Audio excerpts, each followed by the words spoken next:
The Freedom Writer's Diary, Diary 13. Dear Diary, Miss Corral has some pretty amazing teaching methods. Our class just read a book called Durango Street, and now we are making a movie of it. The book is about a young African American teenager named Rufus who gets out of juvenile hall, lives in the projects, and tries to find his biological father. When we found out that we were going to make a movie, both my friend and I wanted to play the part of Rufus. I wanted to play the part of Rufus because I live in the projects too, and like him, I've never known my father. I couldn't for the life of me fathom why my friend, this clean cut guy who seemed to have no problems in the world, wanted to play the part of Rufus. At first, I thought it was because he could act. After a while, I finally asked him why he wanted to play Rufus so badly. He told me there was no specific reason. I didn't accept such a neutral answer. I felt he was hiding something from me. I ended up playing Rufus because Miss Gruwell thought that Rufus and I have a lot of the similarities. Even though my friend pretended he wasn't upset, I knew something was wrong. The next day, I asked him why he really wanted to play Rufus.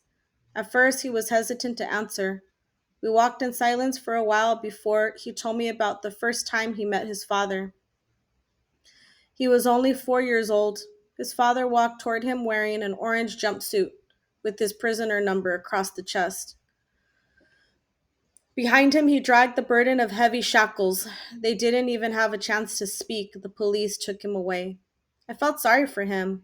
I knew how hard it was to grow up without a father. Finally, I understood his need to play Rufus. He wanted to express his pain through the character. Ironically, Miss Gruwell chose him to play Rufus's probation officer. Not only did this movie give us a better understanding of Durango Street, we also learned a lot about one another. We began to understand the true meaning of not judging a book by its cover. When we showed our movie to other English classes, lots of the students who had made fun of us for being in a remedial English class began asking how they could get into the class. After we made our movie, Miss Gruwell took us to see Hoop Dreams. It's a documentary about two boys from the Chicago projects who had a passion for basketball. The characters were a lot like the characters in the book, but more important, they were a lot like us. Like Rufus, most people didn't expect them to do well. They proved everyone wrong. I guess it just goes to show that if your passion is deep enough, you can do anything.